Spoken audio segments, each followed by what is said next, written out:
It has been over 10 years since the 3DS debuted with Pokémon X and Pokémon Y, and I was about 14 when I last played it. Absolutely blitzed through the game because I did more important stuff as a child, like being Robin Hood in Robin Hood. Yes, I looked like Peter Pan, but we move. And then put it back in, never played it again. In fact, I don't actually remember beating the post-game. Then I played it again during COVID-19. Well, since I didn't have anything better to do. So the main question I have, do I still like Generation 6? So there's me ready to embark on my journey through the Kalos region, and honestly, I'm excited, especially with Legends ZA around the corner. If there's one thing I like, is that this region is honestly beautiful.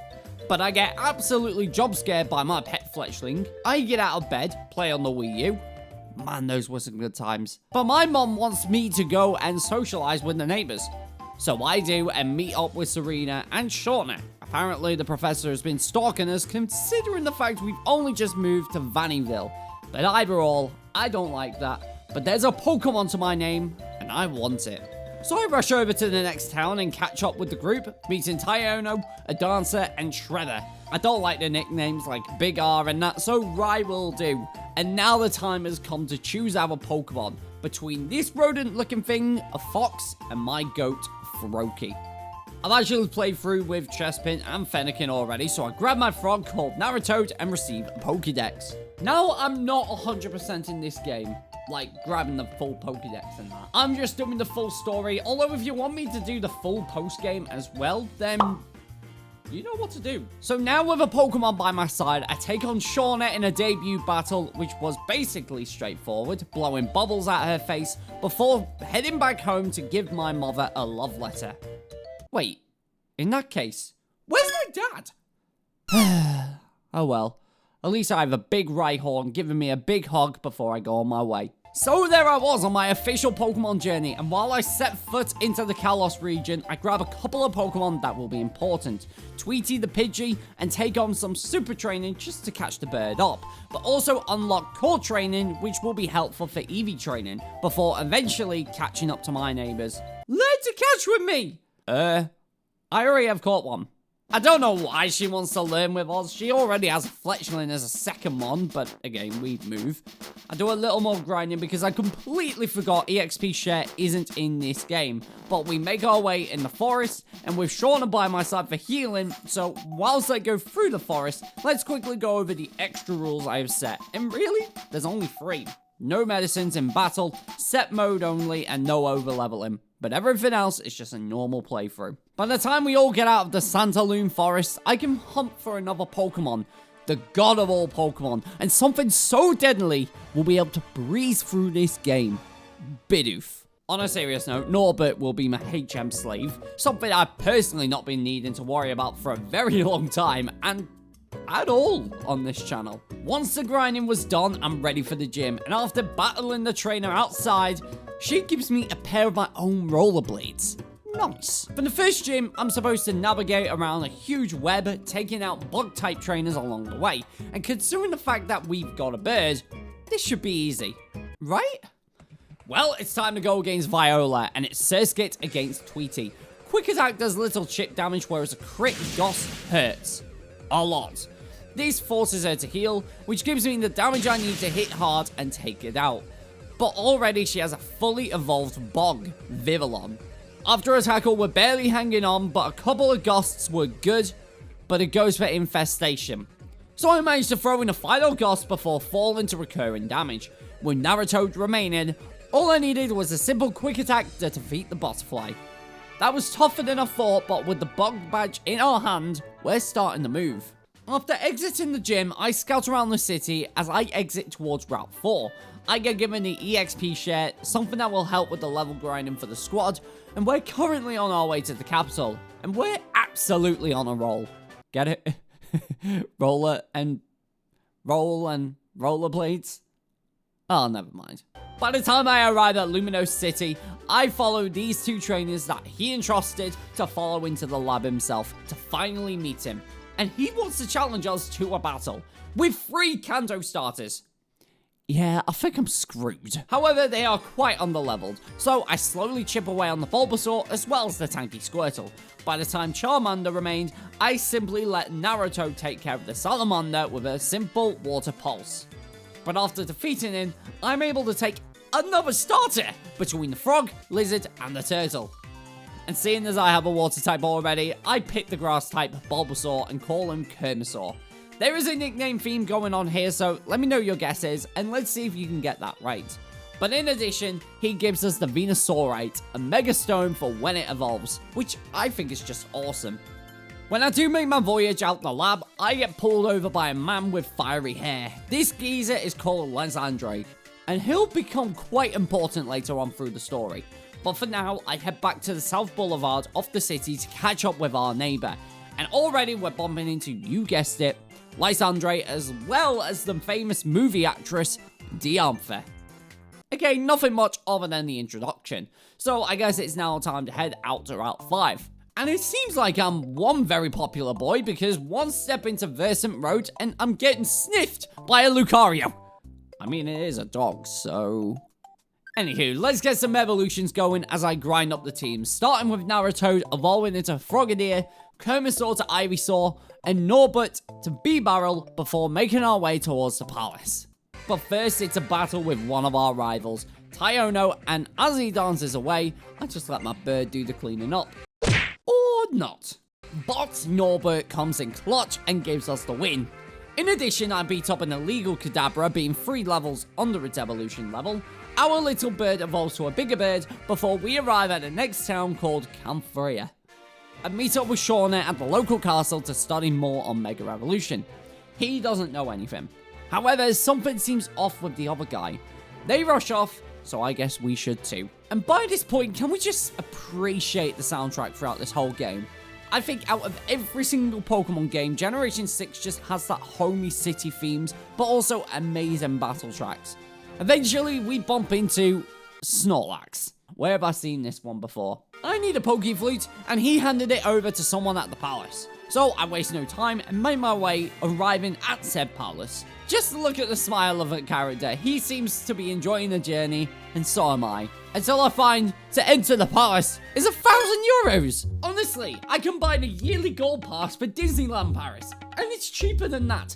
This is outrageous, greedy, absolute shambles. But the gates open and we carry on moving forward. Upon entering, I need to help Miss Trainer, or probably the owner losing his pooch. I'll do it if he gives me back my 1,000 euros back. I begin my search, and I don't know why he's got a Reshiram and Zekrom statue in the back of his yard, but eventually we bump into the Furfrou and close him off in a quick maze puzzle. My Furfrou, here's something for your trouble. The keys to the balcony. I mean, I guess that will work. But I do manage to find beforehand is the HM for Cot. So now we can take those sneaky little shortcuts. And finally, Norbert has a purpose for this video. But I generally think this is probably the only romantic scene we have ever gotten for Pokemon. This particular moment is wholesome. And for that, I like. Those fireworks were for my beloved Furfrou. You sad, lying little man.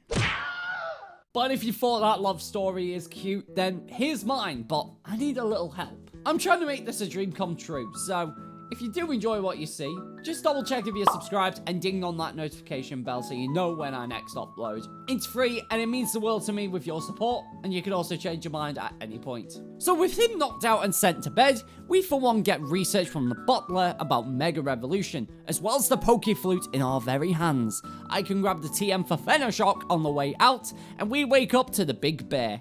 Obviously, he goes in a strop, so I let my big poisonous frog do the work and take him out with a boosted Venoshock, which also crits. Oops. But with him gone and the flute returned, we catch up to the rest of the group. Serena wants a double battle, so yeah, I'll take them on.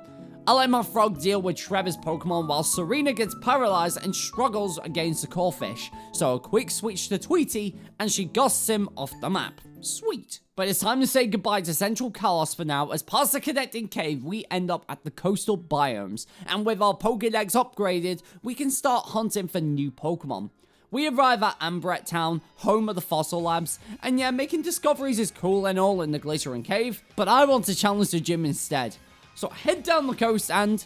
Oh, why hello there. What's that? You need me to grab your fossil? Alright, fine. So yeah, I jump on the Rhyhorn and proceed to make my way into the glittering cave in search of the lost girl's fossil, before bumping into our first criminal of the one and only Team Flare. A team specializing in fire types, dark types, and poison types as well. So not only am I having to be an excavator, but also roleplay as a police officer. And with my officer frogs, we get to the bottom of this and find the only scientist in the dig site. Obviously, he was completely oblivious to the ruckus against Team Flare, though he was kind enough to give me a fossil, which got restored back in the town called Rex. Whether we use him or not, I'm not sure. But now with the lady allowing us to pass, I say we finally take on the gym once arriving at Lumiose City. I prepare for the battle, grabbing myself a bicycle to hunt down Grant at the cycle track, and also get a HM for strength for Grant himself. So now I'm ready. For this gym, it consists of rock climbing, a sport I haven't done in a while, but boy, these gym trainers. I couldn't have gotten any more unlucky.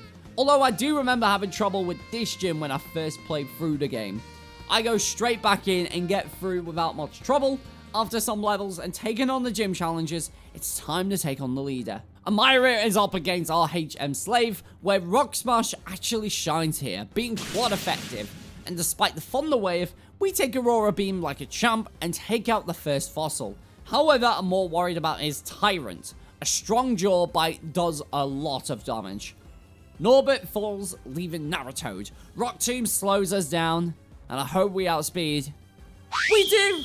One final water pulse allows us to beat the tiny dino and gives us the win. With that, the cliff badge is out. Sweet. That was honestly a lot of story, but next up was route number 10. Now, feature right here, I am incredibly sick, so yeah, where I am allowed to put my new HM to good use, Strength. I move a load of boulders around in search for our next Pokemon, and obviously I had to use my favorite, Eevee. I fancy using Espeon for my playthrough, so I spent some time grinding away the friendship as well as some EVs before heading further up the route. But by the time I get to the Stone Ruins, I bump into Team Flare once more for some sweet revenge. But this time, who am I kidding? He got absolutely punted to the moon. There are still a few more grunts to take care of before we arrive at Geosenge Town, the village of stones. I also eavesdrop against yet another Team Flare grunt, waiting to use the stones found in the trail in some way, shape or form. Even Serena comes up and has her doubts. Even when I follow him, it's just one dead end with nothing but rocks. But I sense some fishy business. So I go my own waves, and the Lucario is back. Battle me! Absolutely no way am I letting Saturn lead this fight. So yeah, I make the switch out to Kermasaur as I eat a rather painless power-up punch. But then it goes to nerfs my special defense instead. So I slowly sat my health back before letting Naruto deliver the final blow. But she sends out another one! We manage to spam water pulses to get the confusion, and as it sets up a sword stance, I take a huge dump in my pants. Oh, let's go. So that's just a trial fight. However, for the gym leader, that just so happens to be her and specializes in fighting types. So let's keep the grind going. I go through Miura Way, also known as Route 11. I do receive a holo clip from Professor Sycamore for an update, as well as the next steps in terms of research and Mega Evolution. So I proceed on into the Reflection Cave, and some of its trainers in here are much tougher. Fighting type Pokemon in this region honestly work so well, but half of my team are weak to them. So, yeah. And let me tell you, I got lost in this cave on numerous occasions, but eventually we managed to scramble our way out and finally arrive in Kalos City. And not only I need to find a guide for my scientific questioning, but I also need to find a specific item to help my favorite guy, the Soothe Bell. This makes friendship evolutions so much easier. With that received, I can continue on my quest, but my friends bump into me in search of the Mega Evolution Guru. But Tayano comes rushing over, giving me the intriguing stone, as I make my way towards the Tower of Mastery. This sacred place is home to the Guru of Mega Evolution, and once the whole team catch up, there is one more item up for grabs. The only Mega Ring for Mega Evolution. So it's another battle against my neighbor. it's Meowstic against Saturn. And yeah, despite the fake out, and also just how tanky she actually is, we're able to take her down. Absol is out next, so I make the switch out to Tweety, who takes a beating from quick attacks, but we manage to hold on with just 5 HP and take it out. Then this just leaves our starter, Quilladin, who, yeah, completely wipes out my bird, as well as my HM slave. But Kerbesaur takes its place and just shows it's the best grass-type starter. But this leaves one more fight I have to deal with, and that is the gym leader herself, the Guru's granddaughter, Karina. But just before I do that, thankfully, Saturn loves us that much, it evolves to Espeon. So for this gym battle, I bench my 2 normal types and go for my frogs and my new cat. For this gym, I have to make use of the rollerblading arena to battle and defeat all of her skaters in order to challenge her. Once that was done, Kerbesaur fully evolves to Venusaur. So with that done and leaving the leader in the middle, it's time to tussle. Mienfoo is up against Saturn first, and as we don't have any psychic powers, I opt in for Return instead. Even with the Hyper Potion, we easily take it down.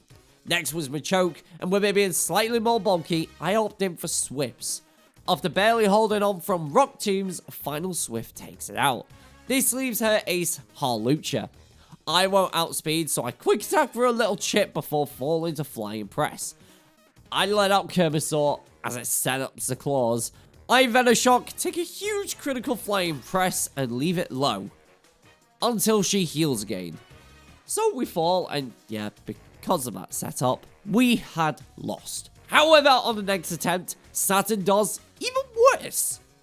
But only because she heals the Mienfoo twice, which actually works in our favor. But we go down to Machoke, so Kerbesaur comes out to retaliate, leaving us in a much better position against the parrot. We take a Flying Press well before we set up the poison, so after another big hit, a boosted Venoshock leaves it low enough for poison to do its thing for a quick and easy revenge match. The Rumble badge is ours, but she gives us the bad news and we have to get to the top of the tower if I want that ring. Yeah, not one happy bunny. So with the challenge accepted, I'll make my way up towards the big spiral to catch back up with Karina, who gives us the Mega Stone, but the same Lucario gives me the stare. Then charges at me wanting to be my partner. Oh, happy days, I obviously want this big dog. So I battle with the Lucario and I get a glimpse of Mega Evolution for the first time. Both of the dogs Mega Evolve, but I hit first, and by holding on by the skin of our teeth, 2 power-up punches were all that were needed. The Lucario is mine, and I named it Bandit. Then just before we leave the city, Serena comes around and gives me the hidden TM for Surf, which is a huge upgrade for Naratoad. But that's not all, because after a bit of a hunt on Farage Road, I find a Pokemon that I want. He's Sean a Scouse. He's Sean a Scouse. I catch the Mareep, obviously called Sean, but with him obviously being on the levels, I grind out, evolve to Fluffy, and work my way through Route 12. I ended up stealing a Skittle and went on a wild ride, which gets us to the next area. We arrive at Lumiose City, and the next gym actually isn't too bad, other than the fact Serena wants to challenge us first, and with most of my squad at the camp and my sheep well under, we might struggle a tiny bit. To get there, I head over to the monorail station and bump into Sycamore as well as Diantha. In addition, we get the HM for Fly, which will come in handy. Anywho, it's time to wait and prepare for Serena, and oh, there she is, and it's a fair 3-on-3. But with us now being way under leveled, I get absolutely destroyed. What's even worse is that, unlike Paldea and Galar, I have to beat her to progress in the story. So after hitting level 30, Sean evolves again to Ampharos, and with that, I'm ready to take my rival on again.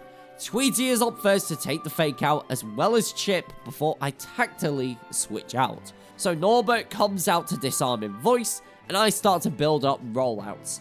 They don't do a lot initially, but we get it low enough. 2 fall after. So Sean comes out and hits hard Thunder Punches. Absol does hit hard, but we're tanky enough to nerf its speed with Cotton Spore, as well as paralyzed with Static. So now we can Electro Ball the Wolf away, leaving her ace.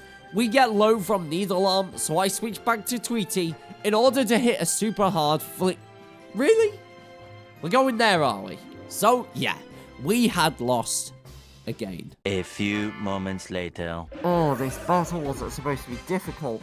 But it was stupidly difficult, and it didn't even need to be. It's a rival battle. But with her out of the way, I want to get this gym done and dusted. And this one is relatively simple.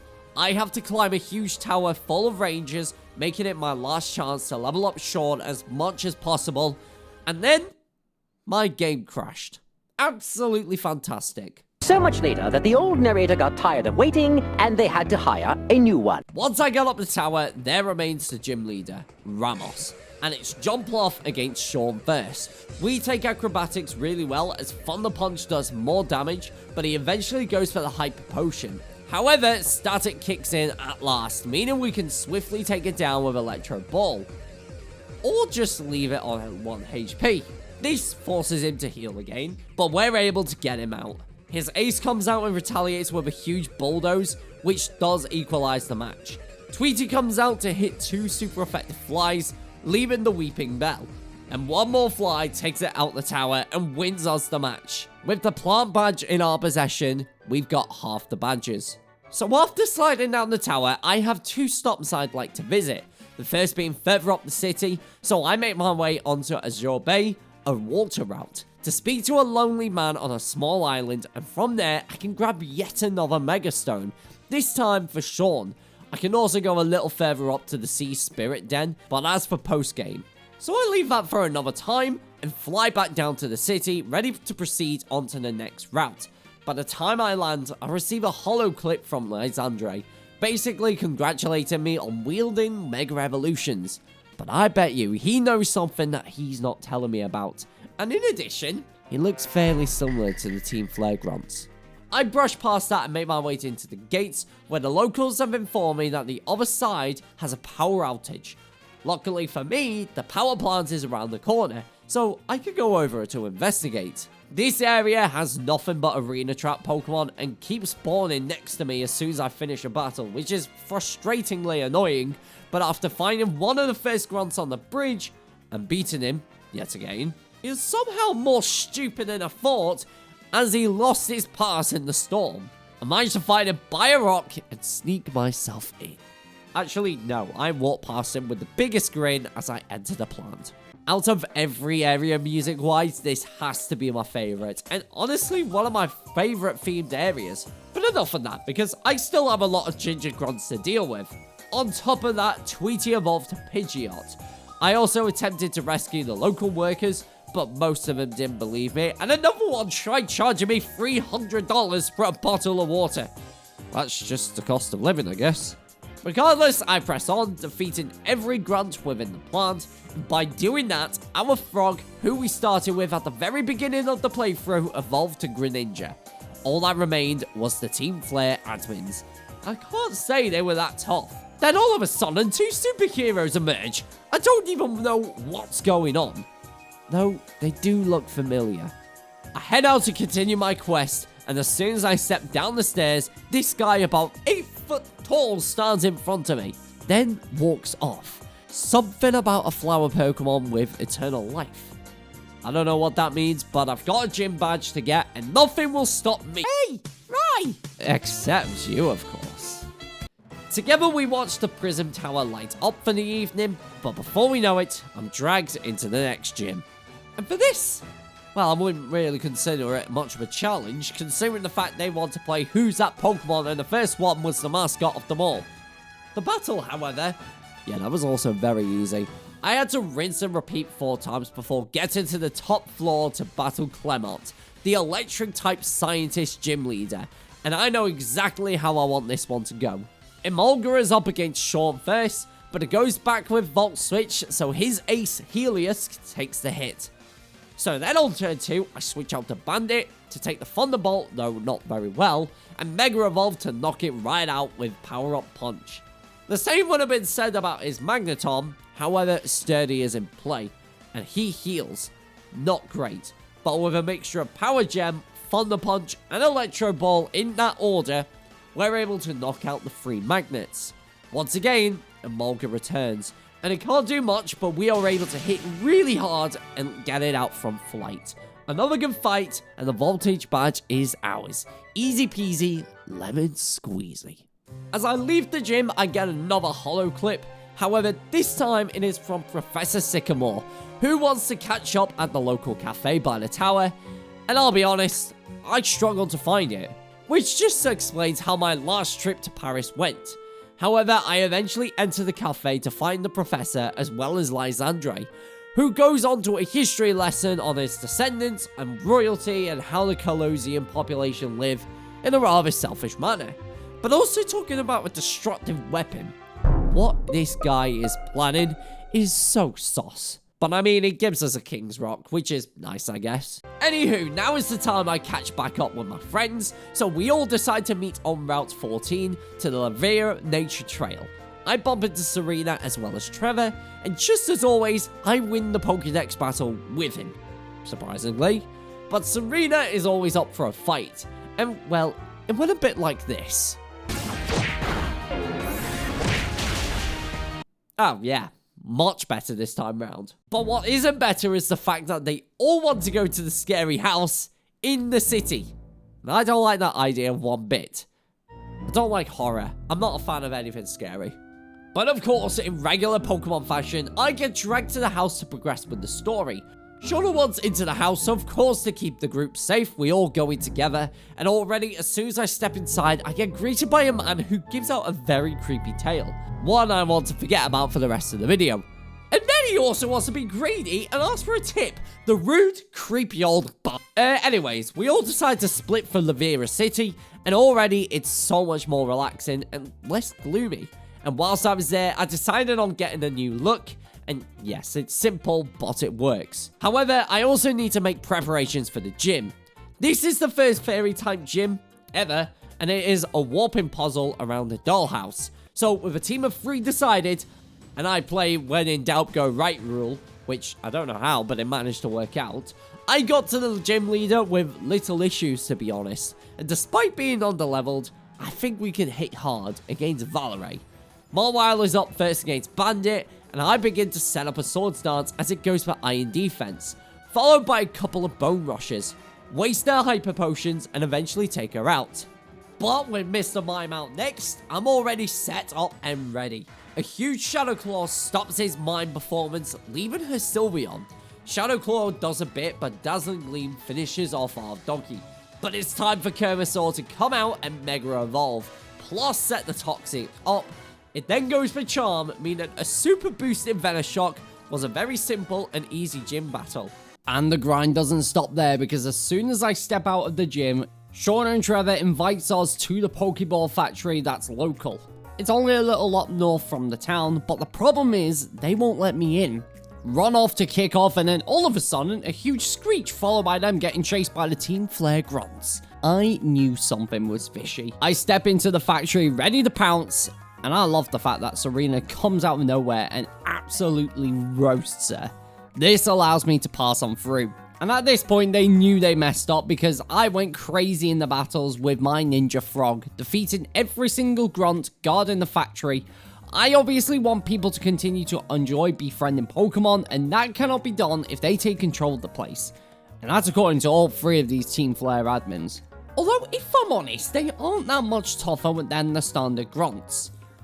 And in fact, it could have been way more tougher if Serena didn't step in at the final fight. But after saving the owner of the factory, he offers either the ultimate Master Ball or a big nugget.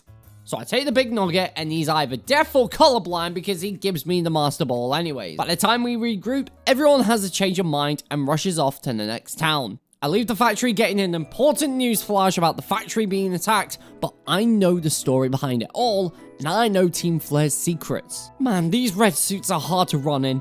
I'll never catch up to those kids. I mean, you could just catch me now. I'm not going anywhere. Stupid man. With nothing more to gain here, it's time to venture onto Route 15, and a lot of trainers want me out. However, I simply grind it out, mainly because I have to catch up on the level grinding. However, along the way, I get called up by Lysandre, and yet he has no idea we're the ones foiling his plans. So I carried on investigating a bunker, and eventually arrive in the next town. I bump into Sycamore and discover the Pokemon Lysandre is after is named Xerneas.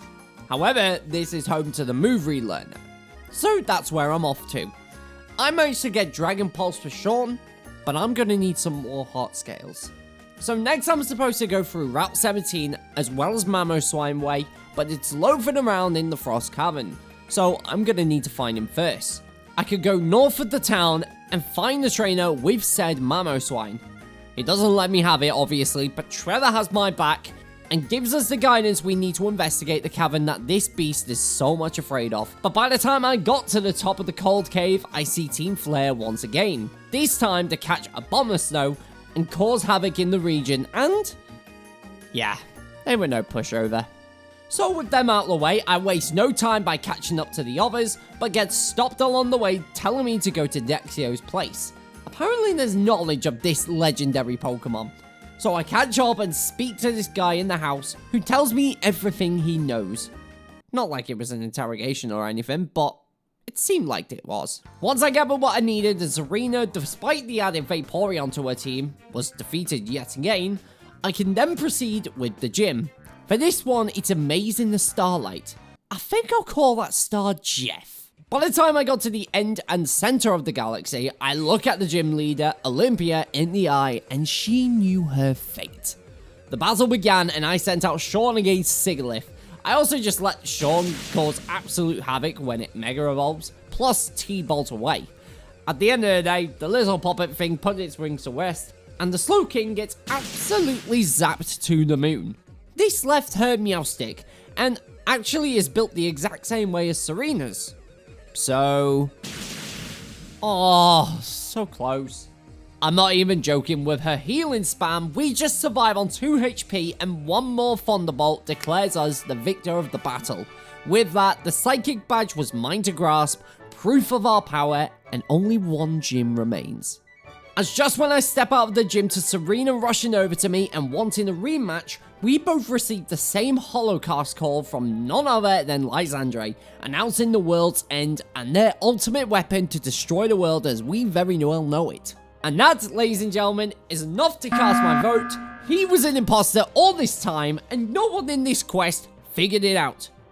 So yeah, of course I'm ready to punt some ginger bots. Also, I'm cold, so let's get out of here. First, let's fly back to the coastal regions so I can finish my movesets. I need to fish out a lot of love discs. By doing that, I can use Thief to steal heart scales they could be holding. Once I grab 3 of them, I can teach some moves. Naratoad learns Night Slash, and Bandit learns Extreme Speed, as well as Metal Claw. With that done, I can catch up with the others back to Lumiose City through Route 16, and battle the trainers along the way. But once I arrive, it's simply just to find just where about his lab actually is. I try out the local cafes to find Team Blair's hideout, and that the chefs, the waiters, they're all wanting my head. Mainly because I'm just a Pokemon trainer. So I take them out to find a hidden door behind the dining cabinet leading me to the labs. And there he was. I found the boss, Lysandre. And well, to stop him, it's time to show off strength in battle. He starts with me and Phil against Bandit, to which I switch out on High Jump Kick, leaving Saturn to decimate with a critical Psychic. Out comes Murkrow, so once again, I switch out to Sean. A foul play chips a bit, but a big T-Bolt takes it down. However, the same can't be said about Gyarados, as he outspeeds and an Earthquake takes our sheep out. Saturn returns for another stab Psychic, which only does half, and an Aqua Tail also takes out my cat. So it's up to Naratoad to hit the Night Slash and take an Outrage. When the Serpent falls, his Pyro remains, allowing me to surf it out and defeat him. He then retreats, not doing anything else, allowing us to stop him if I find the key. Apparently, I've met the guy, but I find my way through the secret hideout, including the admins. However, I bump into the 2 trainers before, the superhero trainers of Kalos of some sort. So it's nice it's not just, well, me. Anywho, I battle more of the admins, revealing more and more about this weapon and how it will be used to destroy the stones in Geosense Town. And eventually the last admin gives up her elevator key after being defeated by moi, allowing me to head down to the labs I get down to the bottom floor, look to my right, and see the huge human locked away. And then a cutscene rolls. A man and his beloved Pokemon involved in a huge war. Years later, he was given a tiny box, and in that box was his Pokemon. He brought it back with a huge machine, though his rage didn't subside and didn't forgive the world. Now this machine is the exact weapon Team Flare are using to this day. That man is this man locked up here, AZ. I follow Lysandre into the chambers with his technical guru and a huge threat. One big push of a button changes the fate of the region. So I take so-called Sarosic on and... oh yeah, this is my fight. However, despite the rising challenge, it was still really easy. I then get the choice to choose a blue button or the red button. Obviously, I want to save the region, so I press the blue button and get it right. But that's not what happens. Because he remotely accesses the red button and activates the ultimate weapon, ready to cause havoc among the region once again. With Geosenge Town destroyed and the artificial flower has bloomed once again, I have to go in and help out. So I fly to the town, take out the guard, and as I head down to the secret lab, Serena catches up and joins me. Of course, this lying, corrupt, horrible man needs to be put to a stop to the crimes he cannot be hiding away from. I battle him yet again, but this time his team have fully evolved. Kermasaur comes out to a toxic Venoshock knockout, and despite the huge acrobatics, we do exactly that. Pyro comes out, so I have to switch out to Naratoad for a huge Fire Blast. Thankfully, that only does 36 hit points, and thus a Surf takes it out. Or not. So with that, we take a critical Hyper Voice, just holding on before the line goes down. Gyarados is up next and locked into Outrage. This takes us out, but it's safe for Sean to come out and hit hard with a huge quad-effective T-Bolt. The Serpent falls, leaving Hunchcrow, and yep, he gets that to a crisp. A win in battle may be a win, but not for long. That's with everyone saying to go down and see the damage on the lower floors myself. Do people still care for Pokemon and like the opposite? Or is the region at its end? With our neighbor by our side, we take out the final admins as well as the grunts, guarding the hallway leading to the legendary Pokemon. Yeah, pretty straightforward fights, despite Serena struggling with Meowstic. Shauna catches up, and as much as I don't like her being here, I'm kinda glad she's here. No trainer gets left behind. By the time I get to the chamber, I find the source, a tree-looking thing. When all of a sudden, loads of employees jump out like ninjas, start chasing my crush, and Serena leaving me to do the dirty work. However, this is fine, because once they scatter off, the X-looking tree has been fully restored, reviving as the ultimate Xerneas. I ready up my Master Ball, ready to catch it. I don't normally use legendaries, but I think on this occasion, I shall, called Sven. This is all well when we all celebrate, but Lysandre is all geared up, almost like he has the Infinity Gauntlet from Marvel. Sven is instantly at the front of my party against Mienshao, Moonblast decimating the Weasel, as well as the Crow of the gang. This baits his Lion, so once more I switch out to Naratoad on Fire Blast, and we get burnt. Great. However, with Surf being special, we're clear to take it down as normal. This leaves his Gyarados, who this time Mega Evolves. And seeing as I'm waiting for one more move, I go for a risky lick, and actually manage to paralyze the Flying Snake. So when we do fall to Outrage, Sven comes back out to hit another hard Moonblast, to which a second one takes it down, and ladies and gentlemen, Lysandre is defeated once and for all. Until he sets the weapon off, simply enough to destroy the weapon itself as well as the base. We got out of there without any harm, Team Flare stopped spying and scamming, and now with the masked heroes Dexio and Cena, the region is once again at peace. Look, even AZ is free, but we're not done yet. When I return to Anastar City, Sycamore contacts me asking to meet face to face at Corway Town, which is where I need to go anyway to get to the next gym. Whilst I'm there, I venture around the Terminus Cave looking for the Shadow Ball TM to teach to Saturn. Once I grab that, I escapado right out of there and swiftly catching up to Sycamore, who apologizes about Lysandre.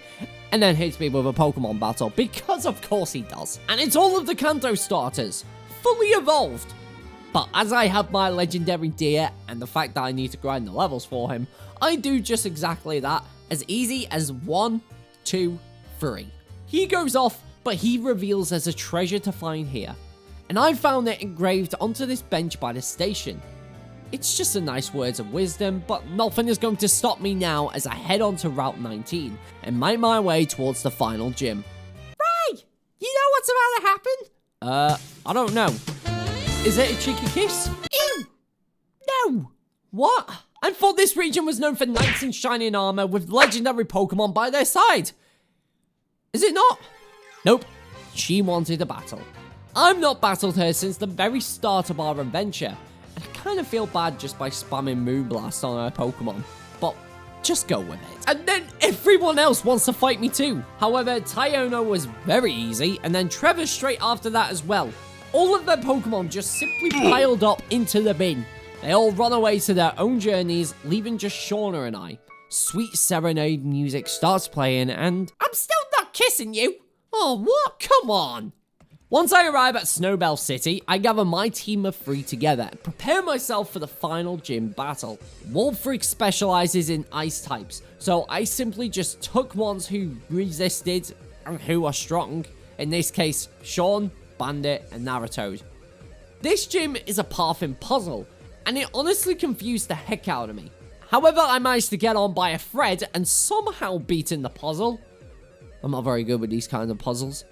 By the time I got to the end of the course, it's time. Bandit is out against a Bomb the Snow who sets the hail with its ability. And I Mega Evolve, because why not? From there, huge Aura Spheres do huge damage to his team. Ice can either be extremely challenging or a simple pushover, and for us, it's a simple smash through. And thus not only the Iceberg badge is ours, but I also grabbed the final TM we're grabbing for this video, Ice Beam. And now with a full team of 6, the evil team defeated and the legendary caught, there's only one thing left to do. Like with every classic Pokemon playthrough, well except maybe for these games, we have one more job left to do, and that is to go through Victory Road. It's known as the final challenge and the final route before the toughest trainers stand foot against me. And after defeating the guard, he allows me to pass through. The door opens and I venture onwards. And as we come to the end game now, I must say I really enjoy coming back to Kalos, but let me know what your thoughts are on these games. Comment down below your stories and your adventures. And after defeating the Ace Trainers, as well as grinding some final level ups, even Serena is following us to achieve the same dream we have, although she just cannot match our pace, even with her new Altaria. We still come out on top, and then literally all of a sudden she goes off in a speech saying how much she doesn't want to lose me. Still got friend zone though. I rush off to the cliff to the final level of Victory Road, and by the time I get to the top, I was ready. I glance at the castle, prepared to take on anything. The nice thing about this one is that we can do any of the Elite Four in whatever order we'd like. So I chose Fire first and challenged Malva. Pyro was up against Naratoad, and a simple Surf was all I needed. Alongside Talonflame, if I'm completely honest, this was a breeze. Every one of her Pokemon fall into my Surfing Frog. The next one I lifted up to was the Steel-type member, Wickstrom. That's definitely a French name. And I think this one will be a little more tricky, with Klefki going up against Bandit. As it sets up the spikes, I hit a hard Aura Sphere doing half, with the second one taking it down. Next was Probopass, and I hit the Metal Claw just to break the sturdy, whilst Earth Power does over half. But a quad-effective Aura Sphere also sends Mustache Rock to the Shallow Realm. But his Ace Aegislash comes out and King Shields. This is not good, because on physical contact it nerfs my attack, and expecting a huge Sacred Sword, I return my dog for Sven. A huge risk, but it pays off, taking it like it was for breakfast. And a Night Slash hurts, but we don't get the knockout. So with now as in a pickle, the Sword and Shield full restores as I bite the bullet and Mega Evolve, then Shadow Claw it out. Which is last defense, Sizzle just holding on but taking down Bandit to Bullet Punch. With it low enough, Saturn takes the victory blow with Shadow Ball, and that's 2 for 2. I then decided to take the Flood Chamber next, the Water type challenge. After all, my team are a lot stronger with this type, so it's time to take on Cybold. Clawwhitzer is up against Kermasaur, and I get the Petal Dances rolling in. I take the Shrimp out, followed by the Starmie right after. We get confused due to fatigue, but this baits out Gyarados. Perfect time to switch out to Sean. Take the Ice Fang, and then Static paralyzes it. So I zap it out with a T-Bolt. Okay, make that free as he uses nothing but full restores. But at least the Light Screen wore off. So now I can do some huge damage and take down his Barbaracle. With him down, only one more remains. And that is the Dragon Tamer herself, Drasna. Dragons may be ultra strong, but when Dragalge leads against my Saturn, a huge sidekick puts us in a good position. I stay in against Altaria, and after taking a huge Dragon Pulse, 2 Dazzling Gleams take it down. This baits out the Noivern, so I switch to prioritize the Outspeed with Naratoad. Take a hit, then Quad Ice Beam it to the ground. And so only her Dronagon remains. And I mean, come on, I literally defeated loads of that. Bandit, on the other hand, says it's a very easy sweep, and so the dragon goes down. Ladies and gentlemen, we beat the Elite Four, and now it's time for the menacing champion. Let's do this. And after the long journey, the famous movie actress who said she was a simple Pokemon trainer, no, she's the freaking champion of the region. So, yeah, let's see if we can take her crown and become king of the Kalos region. Diantha starts with Harlucha against Sean, and a Flying Press does literally on the 30 hit points with a T-Bolt. Yeah, that fries the birdie. Tyrantrum is next, and a Dragon Pulse wipes it out before it can roar an Earthquake. Goodra is out next, and we both exchange Dragon Pulses, but unfortunately, it's just not enough. She full restores, and then takes us out to another Dragon Pulse. Sean goes down. However, now it's time to Mega Evolve Bandit, swiftly taken out with an Aura Sphere, and from there, the Aurorus doesn't like the Quad Aura attacks. The Gourgeist gets hit hard by a Shadow Claw, so this leaves her Mega Gardevoir. But it's too late. One adaptability Metal Claw was too strong for her Fairy to take. And that, ladies and gentlemen, is the whole of Pokemon X and Pokemon Y. It was so much fun to jump back onto these games. I enter into the Hall of Fame with all of my Pokemon, becoming the league champion, and walked the red carpet in Lumiose City a few days later. The squad was knighted for being brave against Team Flare and for the achievements we have done together. Jump into this video for more, and wait, hold up. There's still one more battle. AZ. You know, the big giant we rescued. Yeah, he walks up to us, asks for a battle, and yeah, this is the final battle of the video. And well, I don't really need to explain much, because his team, yeah, easy peasy, lemon squeezy. But an action-packed battle turned to a soft story. AZ was the culprit of the war in the past, who calms his frenzy and his eternal flower, Floette, comes rushing back to him 3,000 years later. The credits roll, and that, ladies and gentlemen, is the end of Pokemon X and Y. I thank you all very much for watching. If you did enjoy, then make sure to hit the subscribe button, ding on the notification bell, and get ready with me for our next adventure for Legends ZA. But for now, I'm sure you'll like the other challenges I have done. Take care, and I'll see you soon. Bye-bye.